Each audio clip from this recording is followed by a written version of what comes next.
Hop, assalomu alaykum do'stlar.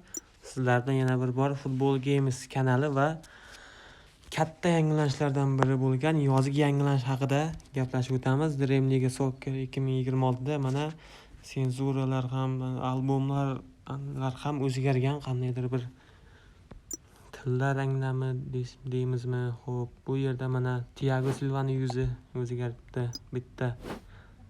Boshqa futbolchilarning yuzi, mendagi futbolchilarning yuzi o'zgarmagan.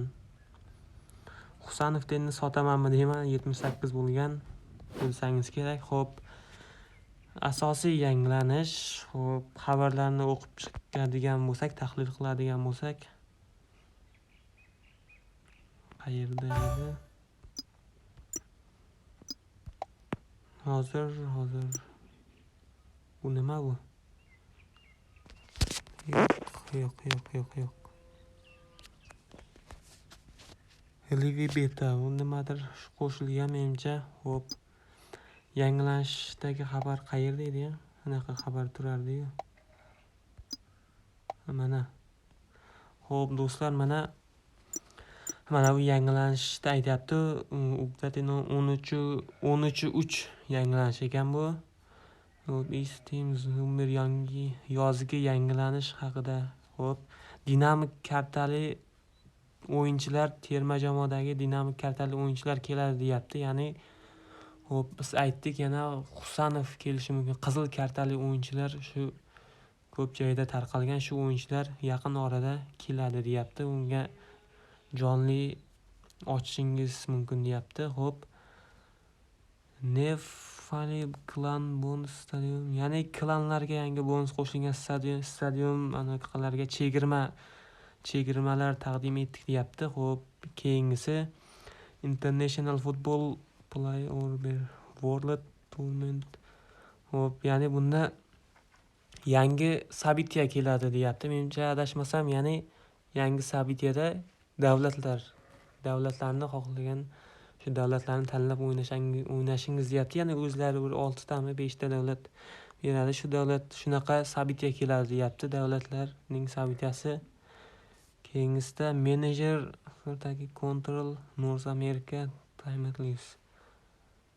Murabbiy bilan North America nimasini oching deyaptimi?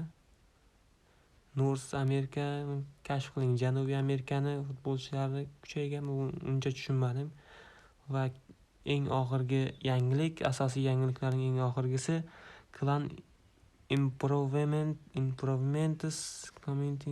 Ya'ni bunda klanlarda yangi gaplashsangiz bo'ladi. Ya'ni stikerlar orqali muloqot qilsangiz bo'ladi deyapti. Bu 5-yangilanishda. Xo'p. Va o'yinam mana qandaydir bir klanlarda ko'ramiz. Mana bunaqa xabar qoldirsangiz bo'ladi mana. Men klan egasiman. Qolgan klan egasi bo'lganim uchunmi bilmadim, mana xabar qoldirish mumkin ekan. Va klanda shuncha 49 ta 50 ta o'yinchi bor. Klan to'lib qopti, afsuski. Xo'p, klan 5000 o'yin klan yiqqanman. Bu klan o'zimniki. Xo'p, transferlarga bir kirib oladigan bo'lsak, Saka, Kanate 80, menimcha 81 midi? Shunday edi. Va bu yoqda Fernandes, ular oldin bor edi. Xo'p. Va Barsani kirsak va yangilanishlarni qaranglar. 81 o'pti Lopez o'lar, 81, Garcia 79, De Jong 83. Endi men Barsani futbolchilarini olib qo'yganman. Shunga Semenyo ham 81 o'p qolibdi. Rashford qaranglar, qiziq yangilanish. Rashford 80 o'pti do'stlar. Balde ham tushib ketibdi. Gerard Martin ham 75 o'pdi. Va Kubarsi ham Barsa zo'r ketdi yangilanish. Barsa uchun omadli ketdi. Faqat Araujo bilan Balde bir darajadan tushibdi. Bilganlarimiz hozirda shular.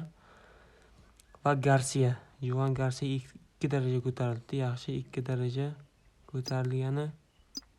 Va sabitya kelmabdimi bizda? Xo'p, yangi sabitya ana shunaqa bo'lib Angliya Premier Liga ana jamoalaridan kelar ekan. Xo'p, qachon boshlanar ekan? Bir soatda ozgina vaqt qolibdi. Buni ham o'ynab ko'ramiz albatta.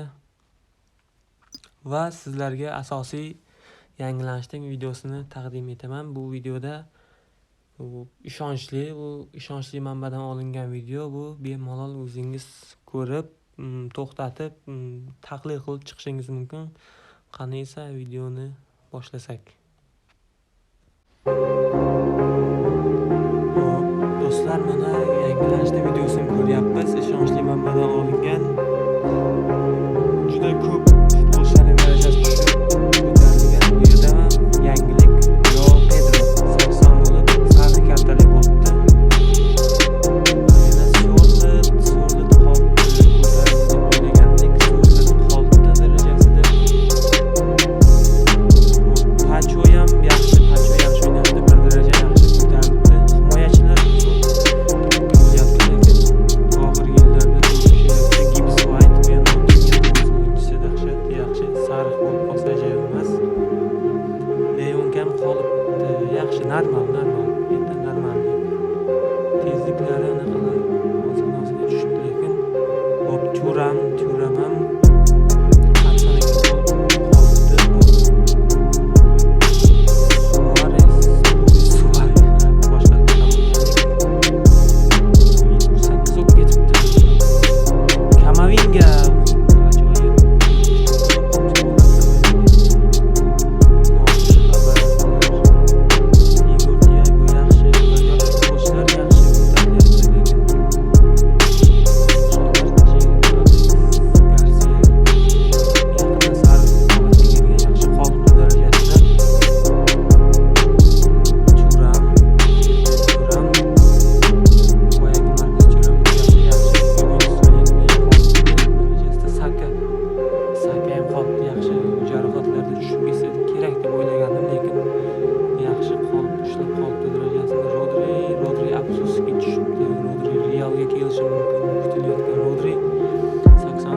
qolibdi.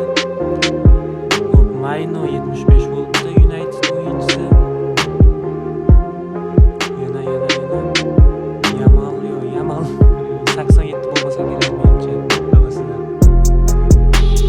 87 sariq kartali bo'lsa. Kubarsi yaxshi, 80 bo'ldi.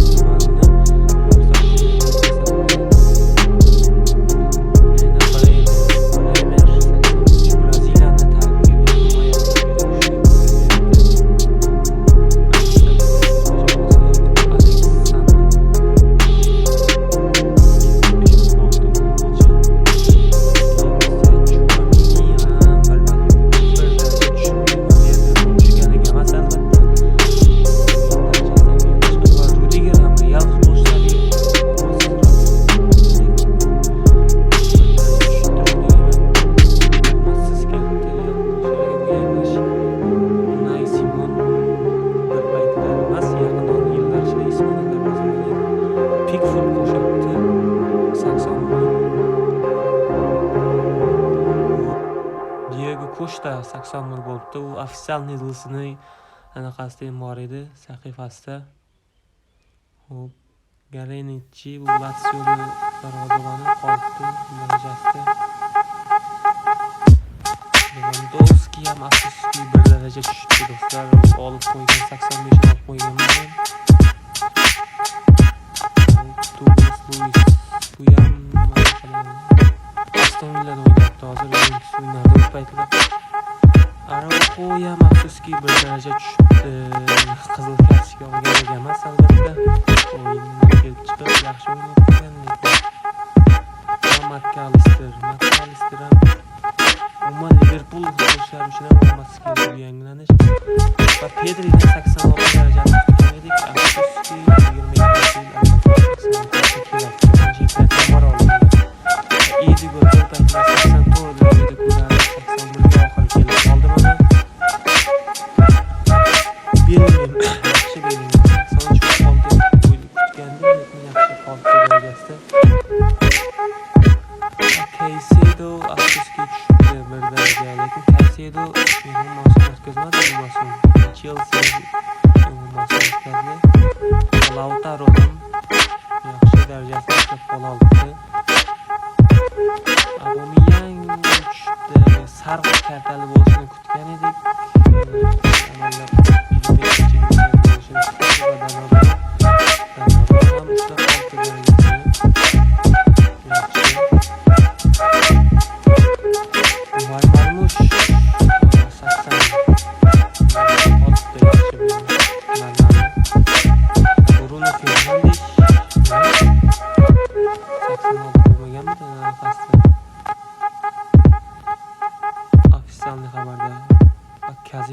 78 bo'libdi. Ketish oldidan sotamanmi deyman, ular menda bor edi. 2 tigi qolibdi, jarohat oldi menga 20 metrga tushib ketsa kerak, men kartani bo'lsa kerak. O'zi yaqinda sariq bo'lgan. Gimarash, Bruno Gimarash. Newcastle o'yinchisi ham yaxshi darajada qolibdi. Ferran Torres.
Yana 80 bo'libdi. Sariq kartali o'yinchi bo'libdi. Yaxshi, Bayqam 80 darajada.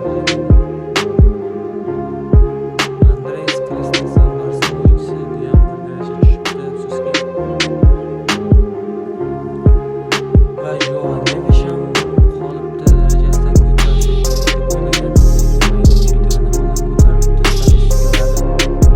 Va Sabasa aniq bir daraja ko'tarilishi ham kerak. Jarimadan ko'rdik.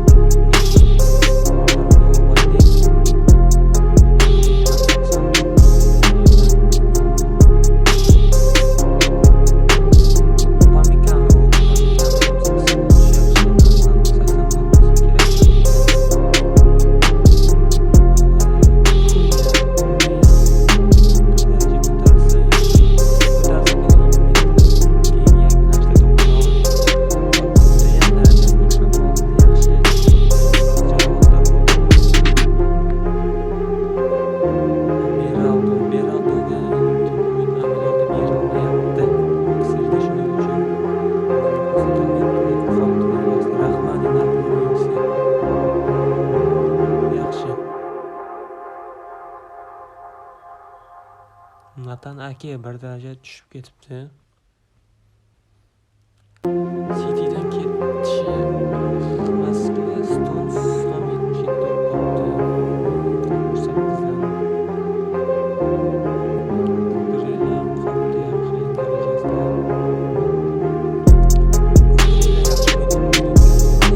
Cancelo albatta Masaga kelib super yarim mavsum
baldi afsuski bir amallab sariq kartani bo'lgan, yana ko'k kartaga qaytib qoldi. Konsert olib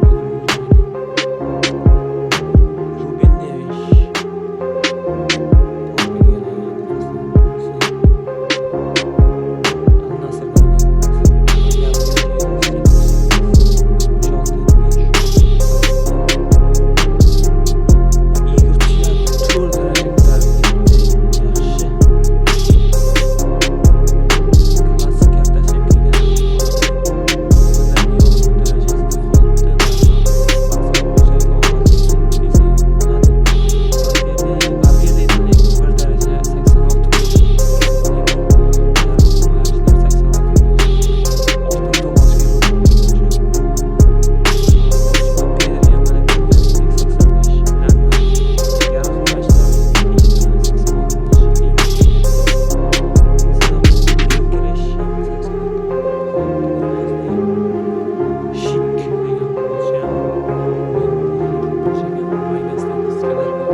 Kuchliroq shamolga o'tmasa qilishi mumkin. Va Vinicius ham saqlab qolibdi. Normal Viniciusga 86 bo'lishini kutmagandim.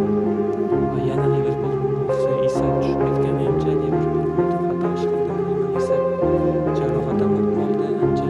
Va Xvicha 85 bo'lishini kutgandim. Xvichadan menimcha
'Va do'stlar, siz videoni shu joygacha ko'rgan bo'lsangiz rahmat, katta rahmat. Xo'p, agar shu videoda sezdim, men tahlil qilish jarayonida ovoz pasayib qolibdi. Uning uchun uzr so'raymiz va bu muammolarni keyingi videolarda to'g'rilashga harakat qilamiz. Shu joygacha ko'rgan bo'lsangiz, like, obuna bosib ketish esdan chiqmasin. Keyingi videolarda ko'rishguncha